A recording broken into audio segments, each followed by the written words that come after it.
Hello everyone. This is part 2 of chapter 7, The Wonder Called Sleep. Before starting part 2, let's read some points. A dream is an activity of the mind when we are asleep. एक स्वप्न मस्तिष्क की एक प्रकार की activity होता है जब हम सोए होते हैं। मतलब जब हम सोए हुए होते हैं तो सपना मस्तिष्क की एक प्रकार की एक्टिविटी होता है जिसको मस्तिष्क अंजाम देता है। ड्रीम्स सपने हेल्प अस हमारी मदद करते हैं स्लीप सोने में through noise and other disturbances, शोर और दूसरे डिस्टर्बेंसेस के बीच में सपने हमें सोने में मदद करते हैं। ड्रीम्स में reveal something about one's problem but they can not tell the future.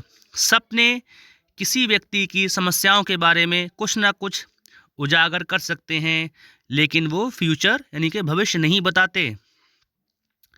What is dream? एक सपना क्या होता है?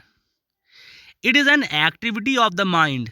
ये मस्तिष्क की एक एक्टिविटी होता है, एक प्रकार की क्रिया होता है that takes place when we are asleep.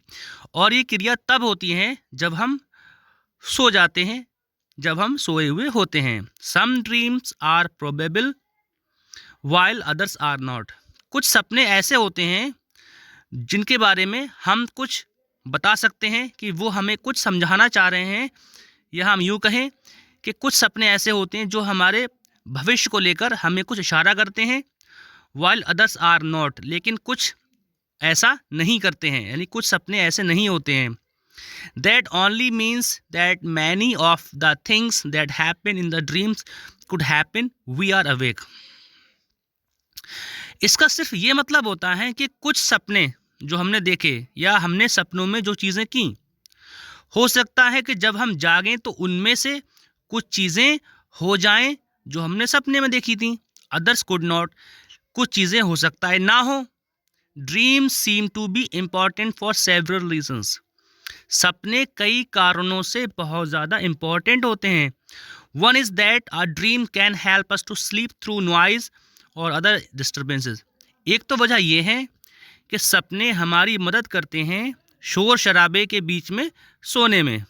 For example, मान लो उदाहरण के तौर पर लिखा है द अलार्म क्लॉक रिंग्स। माना कि आप सो रहे हैं और अलार्म की क्लॉक बजती है, यानी कि अलार्म बजता है, but our mind causes us to dream that telephone और डोर बेल इज़ रिंगिंग।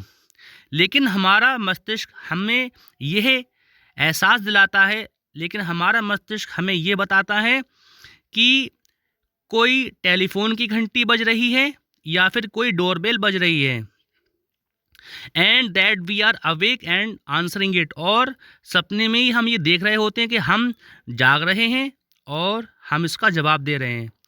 तो रियल में क्या होता है, अलार्म की घंटी बजती है, अलार्म बोलता है, लेकिन हमारा मस्तिष्क हमें उस घंटी को अलार्म नहीं बताता है। हमारा मस्तिष्क हमसे ये कहता है कि आप जागे हुए हैं और टेलीफोन या डोरबेल की घंटी बज रही है और आप उसका जवाब दे रहे हैं। तो इस तरह से हमारा मस्तिष्क हमारे साथ खेल खेलता है। Certain doctors have found that one's dream often reveal a great deal about one's problem and that if understood correctly. कुछ डॉक्टर्स ये भी कहते हैं, कुछ डॉक्टर्स ने ये पता लगाया कि किसी व्यक्ति का जो सपना होता है वो अक्सर रिवील करता है, यानी कि उजागर करता है काफ़ी कुछ अबाउट वंस प्रॉब्लम। किसी व्यक्ति के समस्याओं के बारे में, उसके जीवन के बारे में काफ़ी कुछ रिवील करता है, उजागर करता है, अगर उनको सही तरह से समझा जाए। आगे लिखा है इसमें they can provide a key to the solution of those problems. और सपने कहीं ना कहीं उन सारी प्रॉब्लम्स के सॉल्यूशन की भी प्रोवाइड कर सकते हैं। But we must remember one thing, लेकिन हमें एक बात भी ध्यान रखना चाहिए, dreams can not be used as a way to tell the future. लेकिन सपने कभी भी भविष्य बताने का काम नहीं कर सकते। They simply can never tell the future.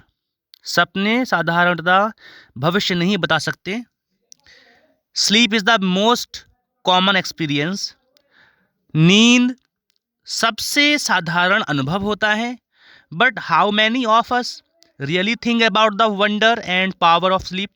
लेकिन हम में से कितने लोग नींद की अद्भुत शक्ति और नींद की जो पावर होती है उसके बारे में हम में से कितने लोग वाकई में सोचते हैं।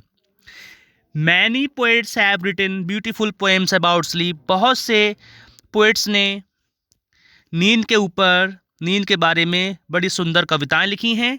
हियर इज़ वन, यहाँ पर एक कविता दी गई है। इन which the poet is describing the experience of falling asleep, जिसमें कवि अपने नींद में खोने के, नींद में जाने के अनुभव को वर्णन कर रहा है, उसके बारे में डिस्क्राइब कर रहा है।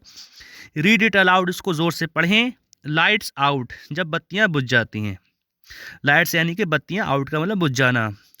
I have come to the borders of asleep, the unfathomable deep forest where all must lose their way, however straight or winding, soon or late they cannot choose. कवि कह रहा है कि I have come to the border of sleep, मैं नींद के कगार पे आ चुका हूं, यानी कि मैं बिल्कुल सोने ही वाला हूं। द अनफैथमेबल डीप फॉरेस्ट, और एक नींद जो है वो एक ऐसा जंगल है जो कि अनफैथमेबल है, इतना गहरा है जिसकी कोई था नहीं है, इसका कोई एंड नहीं है। और एक ऐसा जंगल है where all must lose their way, जहां पर सभी लोग अपने रास्ते खो देंगे। हाउ एवर स्ट्रेट, चाहे उनका रास्ता सीधा हो, और वाइंडिंग, चाहे रास्ता टेढ़ा मेढ़ा हो। सून और लेट, चाहे रास्ता छोटा हो या बड़ा हो, मतलब चाहे उनकी नींद छोटी हो या नींद उनकी लंबी हो। दे कैन नॉट चूज, सोने वाला ये खुद नहीं चुन सकता कि उसका रास्ता कैसा होगा। There is not any book or face of dearest look that I would not turn from now to go into the unknown. कवि कह रहा है कि कोई ऐसी किताब नहीं है और ना ही कोई ऐसा डियरेस्ट लुक, यानी कोई ऐसा चेहरा नहीं है जो उसको रोक सके उस नींद में जाने से, उस गहरे जंगल में जाने से, जिसको नींद कहते हैं। I must inter and leave alone, I know not know. कह रहा है कि मैं बिल्कुल प्रवेश कर जाऊंगा उस जंगल में, उस नींद में, और मैं वहां पर अकेला होऊंगा और अकेला ही मैं नींद से बाहर ही आऊंगा। I know not know not how, मुझे नहीं पता कि मैं नींद में कैसे जाऊंगा और कैसे नींद से बाहर आऊंगा। तो यहाँ पर ये पोएम हमारी, यहाँ पर ये हमारा पोएम एंड होता है, साथ में इसी के हमारा चैप्टर भी एंड हो जाता है।